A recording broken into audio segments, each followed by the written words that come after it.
Donc je suis Audrey Fornials, sophrologue, mais avant tout maman de 3 enfants et c'est ce qui m'a amenée à vouloir travailler et comprendre, le sommeil. Parce que, je suis une grosse dormeuse, que le sommeil pour moi, est un moment de ressources et toute cette période, où les enfants étaient petits, où il a fallu être, hyper vigilante, pendant les nuits pour se lever et s'occuper d'eux.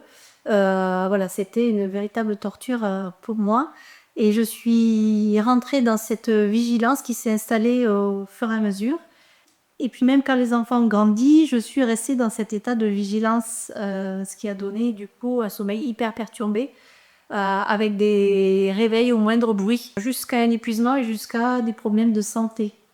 Ce qui m'a fait réagir et j'ai voulu trouver des solutions, ce qui m'a amenée à me former sur, la relaxation, la sophrologie, le sommeil. Voilà et aujourd'hui encore j'apprends, je lis beaucoup, voilà pour apprendre et pour mettre en place des choses, pour moi, mais aussi pour les autres. Le sommeil, j'entends beaucoup de personnes dire autour de moi que c'est, une perte de temps. Sauf que le cerveau travaille. Pendant le sommeil, bien, on se restaure physiquement, mentalement. Le cerveau fait le tri dans tout ce qui est appris, dans tout ce qui a été vécu pendant la journée. Ben, le sommeil, c'est hyper important dans l'apprentissage, mais aussi dans tout ce qui est équilibre hormonal, système immunitaire. Voilà, un manque de sommeil à long terme, ça peut engendrer énormément de problèmes de santé. Ça peut aller de l'obésité aux problèmes d'irritabilité, etc. Tout ce qu'on connaît de base. Et quand vraiment ça s'étale pendant des années, ça peut aller jusque au diabète, au cancer. Ça peut être très très grave. Déjà, la sophrologie, qu'est-ce que c'est? Il y a beaucoup de personnes qui pensent que c'est quelque chose de complètement perché. En fait, la sophrologie, ça fait 60 ans que ça existe et ça a été intégré au gérer justement le stress, les émotions, etc. et même plus. Alors la sophrologie, en fait, c'est super riche parce qu'il y a déjà des notions de programmation neurolinguistique. C'est tout ce qui est étudié aujourd'hui encore. Il y a de la méditation utilisée de plus en plus aussi partout et aussi dans les hôpitaux. Il y a de la légère hypnose aussi utilisée dans les hôpitaux par les médecins et les sages-femmes, les chirurgiens.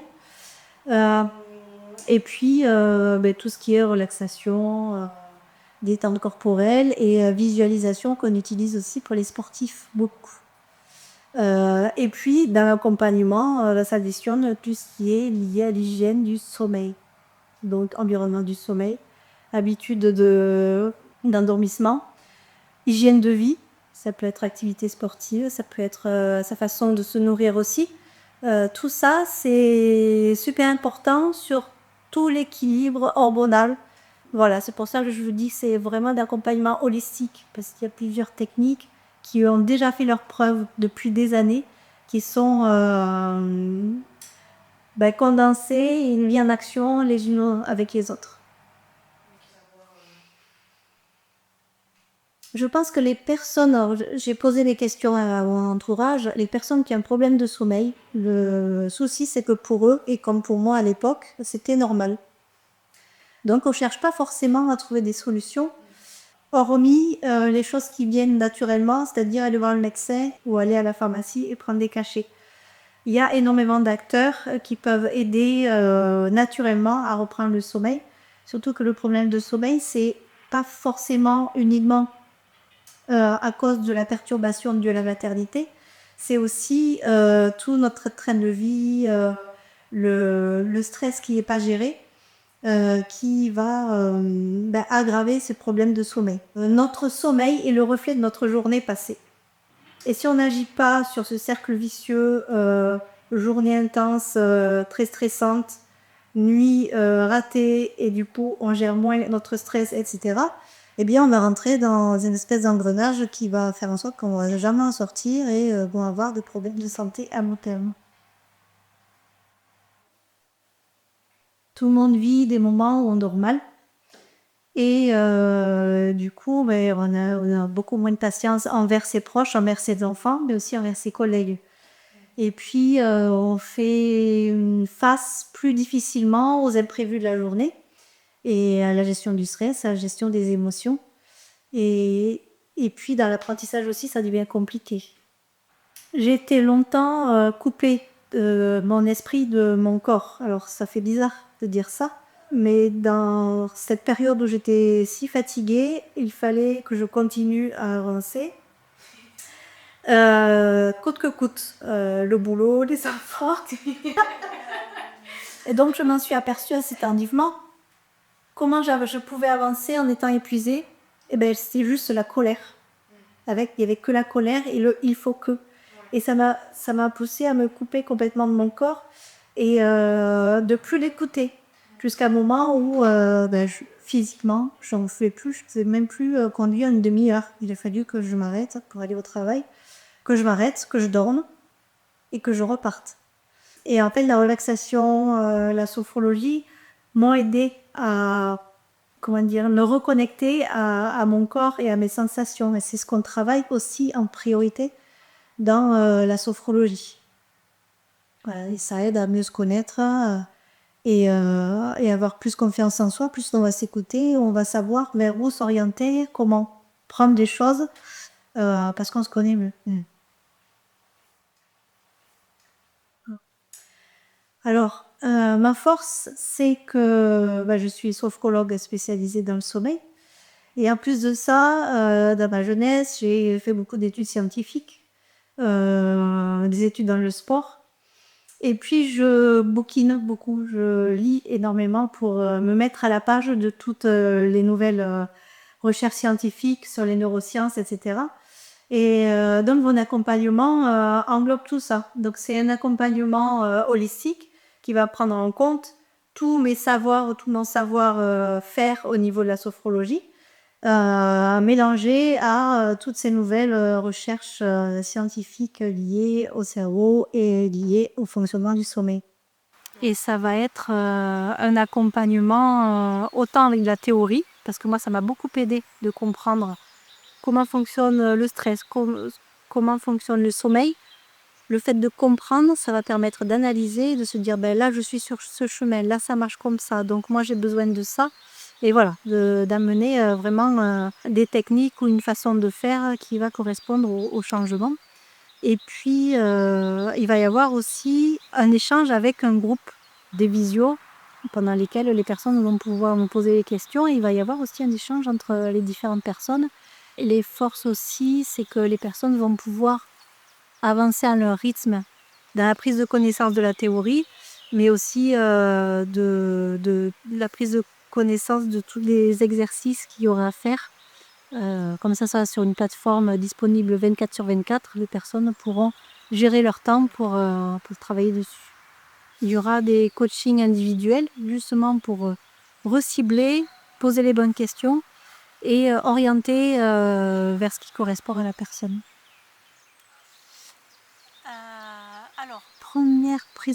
Je vais parler de ma première prise de conscience qui est la respiration.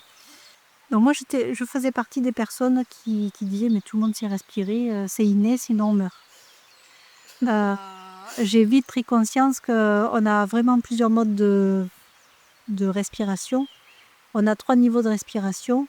Celle qui est plutôt calmante et que les bébés ont. Quand on regarde un bébé respirer, on voit vraiment le ventre qui monte et qui descend. C'est la respiration aussi qu'on adopte quand on dort, généralement. La respiration thoracique, c'est la respiration des sportifs et de l'adaptation. Et puis la respiration haute, c'est celle que j'avais pendant des années. C'est la respiration qui est bloquée ici, au niveau des clavicules. Et c'est la respiration de survie qui correspond juste à un mode d'oxygénation du corps pour que ça fonctionne à peu près. Et puis ça ne va pas plus loin. Donc ce que je conseille, c'est déjà de prendre conscience du mode de respiration Est-ce qu'elle est plutôt basse? Est-ce qu'elle est plutôt thoracique? Ou est-ce qu'elle est plutôt retenue tout à fait en haut du thorax? Et ça vous donnera des indications sur vos émotions. Quand on est stressé, quand on est anxieux, etc., on a vraiment cette respiration en haut du corps. Et comment faire pour débloquer ça? Eh bien, ça va être la relaxation, ou du moins faire des choses que vous aimez et prenez le temps de faire les choses. Ça peut être de l'art, ça peut être de la lecture, de la musique, de la peinture, des balades, et notamment la balade méditative. Une idée simple auquel on ne pense pas. Et puis là, en ce moment, il commence à refaire beau. Donc on est au mois d'avril. Là. Baladez-vous, simplement. Baladez-vous et observez tous ces changements qui s'opèrent dans la nature. Prenez conscience de tout ce qui vous entoure.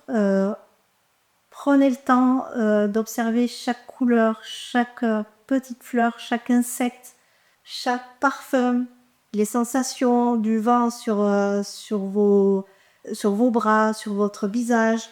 Voilà, soyez présent quand vous vous promenez. Au lieu de faire des promenades avec un but et aller d'un point A à un point B, eh bien prenez le temps de faire fonctionner tout l'ensemble de vos sens. Ça s'appelle en fait une promenade méditative et ça va vous permettre non seulement de vous oxygéner, de vous activer, mais en plus de vous ressourcer intérieurement. C'est le premier pas vers la reconnexion. Balade méditative, c'est simplement prendre conscience avec les 5 sens de tout son environnement. Alors les 5 sens, ça va être d'abord les yeux. Donc vous observez, vous pouvez vous mettre un endroit qui vous plaît, au calme. Et puis simplement, vous êtes curieux, vous observez, vous détaillez vraiment tout ce qui vous entoure. Vous pouvez regarder les couleurs, les changements de lumière, les insectes qui volent, les différences de couleurs au niveau des fleurs. Maintenant que c'est le printemps, alors aujourd'hui on est le printemps. Donc observez tous ces petits changements, toutes ces petites choses qui vous entourent. Ça peut être regarder vraiment de près les petits insectes, les différences de couleurs au niveau de la pelouse, les feuilles mortes, voilà. Soyez curieux. Après, vous pouvez fermer les yeux pour laisser venir à vous les sons, les bruits, les chants des oiseaux, du voisinage. Voilà, détaillez, laissez venir à vos oreilles toute cette musique voilà, qui vous entoure. Vous pouvez laisser venir à vous toutes les sensations sur votre peau, sur votre visage. Ça peut être de la chaleur, ça peut être l'effet du vent, ça peut être de la fraîcheur. Et puis, si vous trouvez quelque chose à manger de comestible aussi, vous pouvez vous amuser à goûter.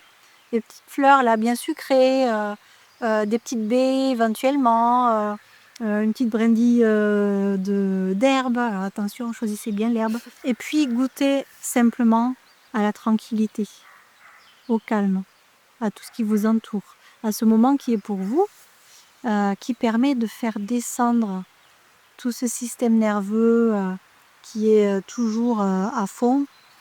Ça va vous permettre de vous relaxer et calmer tout ce système nerveux. Alors généralement, les gens qui commencent, ils vont être très pressés. Prenez pour vous 5 minutes déjà, au départ. Et puis ça peut durer 10 minutes. Si vous voulez faire une balade plus longue, une demi-heure. En tout cas, profitez de la lumière, profitez de la nature. Moi, il m'arrive de sortir, qu'il pleuve, qu'il vente. Alors on n'a pas envie, hein, c'est sûr, on a plutôt envie de rester à la maison. Mais tant pis, je ne me pose pas la question, je mets les chaussures, je mets le kawaii et je sors. Alors peut-être moins balade méditative, parce que quand il y a les éléments qui se déchaînent, on va être moins à l'affût ou moins conscient de ce qui nous entoure, quoique c'est possible encore. Mais juste le fait de sortir, de s'oxygéner, de marcher, d'activer le corps et de montrer au cerveau que on est actif la journée, ça va permettre le soir d'être plus apaisé et de mieux dormir.